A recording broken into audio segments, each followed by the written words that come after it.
katulad nito. Ang United People's Initiative ay nagsusulong ng mga tigayin para sa kabutihan ng ating bayan. Mayroong mga nagsasabi sa akin na ako po daw ay nabuo nito dahil ito ay may political na intensyon. Ang United People's Initiative po ay isang movement, isang kilusan na non-partisan, non-political, non-violent at sumusunod sa ating batas. Pinasuhan po ako na sabi ng General Garcia dahil sa paglalaan ko ng mga katotohanan. Wala po sa akin yun. Handa ko akong makasuhan, handa ko akong makulong, handa rin akong patayin. Inialay ko ang buhay ko sa ating bayan. Sinasabi nila, ako daw po ay Duterte. Ginagawa po natin itong mga protestang ito dahil gusto nating umupo ang presidente, si Vice President Duterte. Totoo po, tumulong po ako sa kampanya ni President Duterte noong 2015. Kasama po akong bumuo ng alyansang ALTAB, Alyansang Duterte Bongbong. Hindi ho alyansang Duterte Cayetano, alyansang Duterte Bongbong Marcos noong 2016 election. Noong 2022 election, ito ang nakaraang election sa presidente. Mga kaibigan ko po, mga sibilyan, mga military, mga volunteers po, binuo namin ang BBM 2.0 sa kanyang kampanya. Agosto pa lang po ng 2015, nag-umpisa na kami mag-organisa.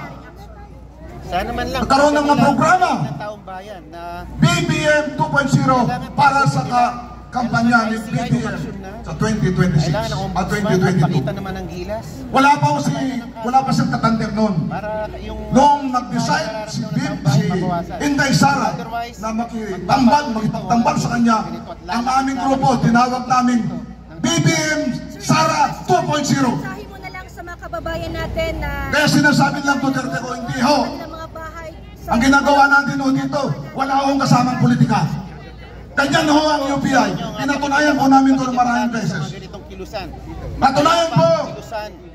Minsan lang po kami nakita ni Bibi Sara nung kampanya ni President ni Mayor Rodrigo Duterte noong 2015. Hindi ho kami nag-uusap, hindi ho kami nagkita.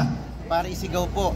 Machicheck nila yan sa technology na yun. Maraming salamat po. Kaya itong ginagawa ng UPI, hindi po ito, advocacy po ito. Kasi nakikita natin, nararamdaman natin na nagturo sa tumatangis ang ating bayan, nang hihingi sa atin ng saklolo at kalinga. Samantala marami sa atin nang naglugmok sa kahirapan. Maraming walang makain, nagugutom. Maraming nangangamatay, nalulunod sa baha, nasisira ang mga pananim, nawawalan ng hanap buhay. Itong mga pera ng tambayan, ginagamit nila sa kanilang pansarili. Ninanakaw nila ang pera natin na sana yung mga pera na yun ay para sa kabutihan ng mamamayan, lalo na sa ating mga mahihirap na kababayan. Ngayon, nung September 21, nagkaroon ho kami ng rally dito sa Gate 4 sa Capaginaldo. Ipinagpapawal po namin ho ang Marcos resign sa mga nananalita. Meron ho mga grupo na umalis. Meron ho mga speakers namin na umalis. Ayaw po namin ganito kasi ayaw namin mahaluan ng politika. Pero ngayon, napatunayan natin na hindi lang yung mga congressman ay involved sa malaking, matinding korupsyon na ito. Napatunayan natin na ang Pangulo mismo ay involved dito. Yung 2025 National Expenditure Program, nag-submit siya ng pondo sa Kongreso ayon sa batas. Yung AAP Modernization Program pa lang, 50 billion ang kanyang President's Budget na tinatawag doon sa NEF o National Expenditure Program. Pagdating sa Kongreso, ganyan, kinatay-katay yung kanyang budget. Binawasan ng 15 billion ang AAP Modernization Program. Saan nila inilagay yun? Inilagay nila doon sa kanilang mga pork barrel. Sinasabi ng Supreme Court, bawal na po ang pork barrel. Pero ginagawa pa rin po nila. Yung ating mga sundalo, pulis, mga teacher, kasama doon sa programa ng budget, ang pension and gratuity fund. Yung mga mag-retire, o yung mga, may mga dapat tanggapin na mga, tawag dito, yung mga leave, accumulation leave, doon nila kukunin ang budget na yun. Ano nangyari sa pension and gratuity fund? Nagsubmit ang Pangulo ng 232 billion noong 2025. Anong ginawa sa Kongreso? Binawasan ng 92 billion. Binawasan ng 92 billion. Ano mangyayari pagka binawasan mo yung mga pension and gratuity fund? Marami dyan yung dapat na tatanggap sa taon na yun. Wala sila matatanggap dahil walang pondo.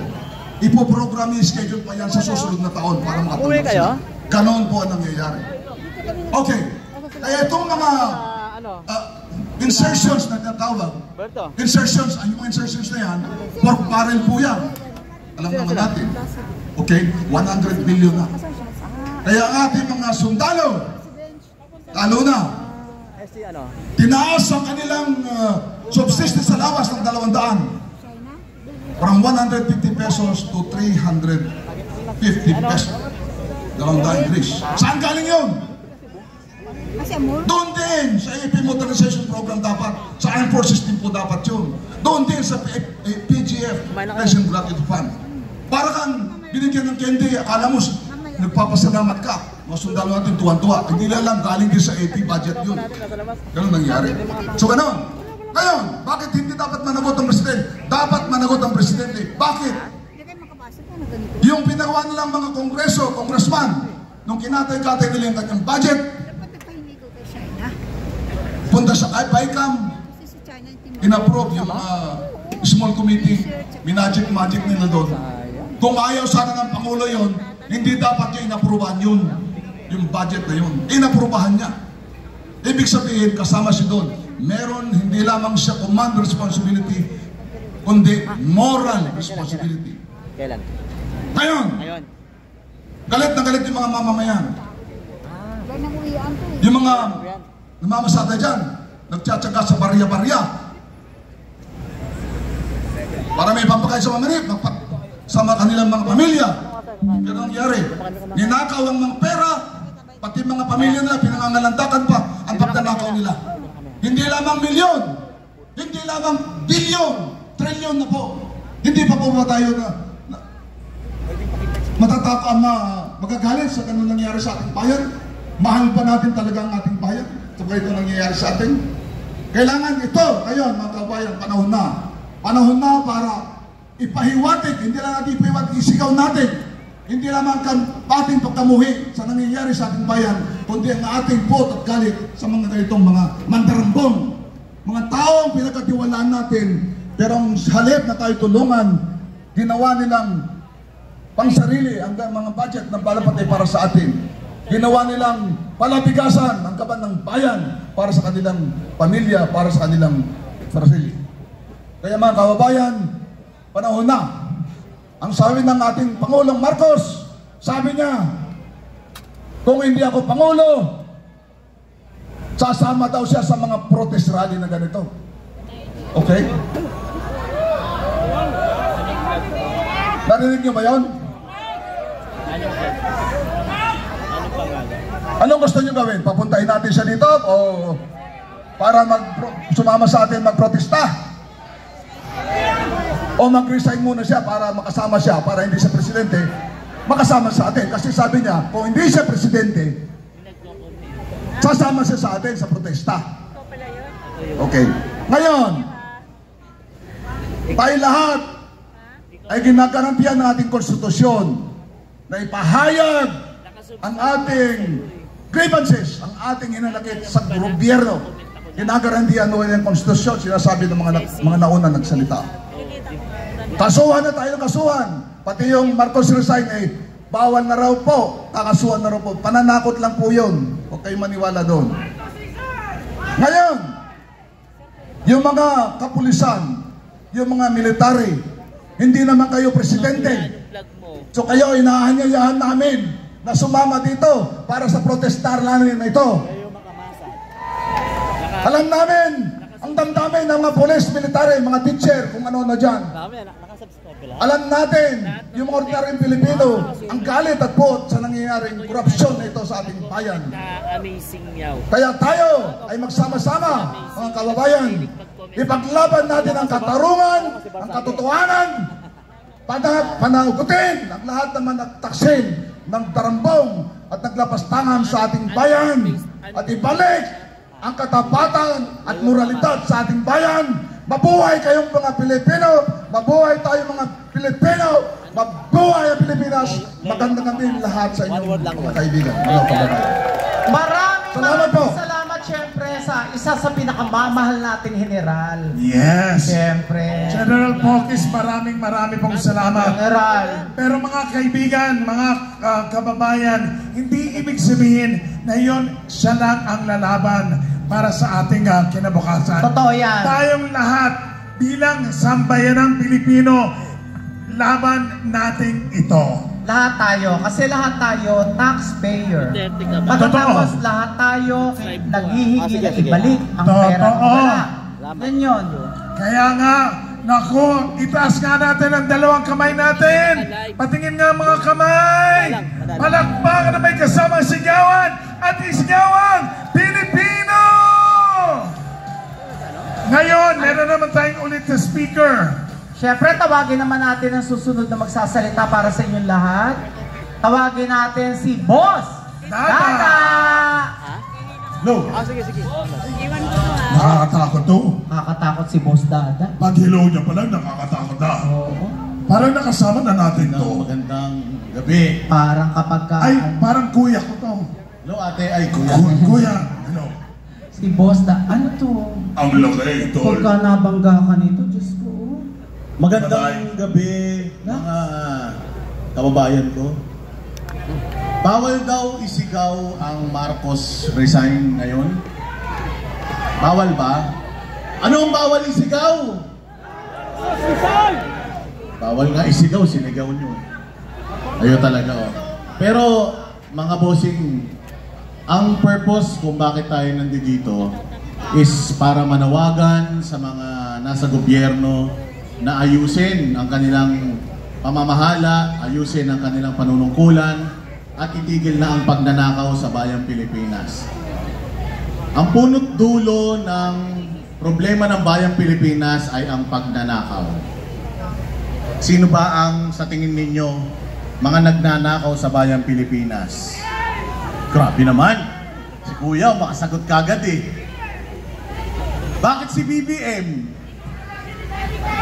Tinuro ni Saldi ko. Hindi, kasi tayo naniniwala, mga bossing, na walang budget na maipapasa kung walang pirma ng Pangulo. Kaya napakahirap intindihin na hindi sila damay dito sa sinasabi. Kasi ultimong gobyerno umaamin na may pagnanakaw sa budget. Tama ba? Umamin sila, di ba? Umamin sila na may pagnanakaw. Kaya lang, ayaw nilang aminin kung sino yung nagnakaw. Yun ang problema nating malaki. Pero alam naman natin na etong mga nagnanakaw sa gobyerno, yun yung mga ibinoto natin. Balikan natin yung mga nakaraan, 2022. Anong ipinangako niya sa atin? Bakit natin o bakit ninyo ibinoto si Pangulong Bongbong Marcos? Ako kasi, dahil kay hindi daw eh. Hindi daw eh. Dahil saan? 20. Ano ba mga ipinangako ni Presidente sa atin? Yun na lang ang balikan natin.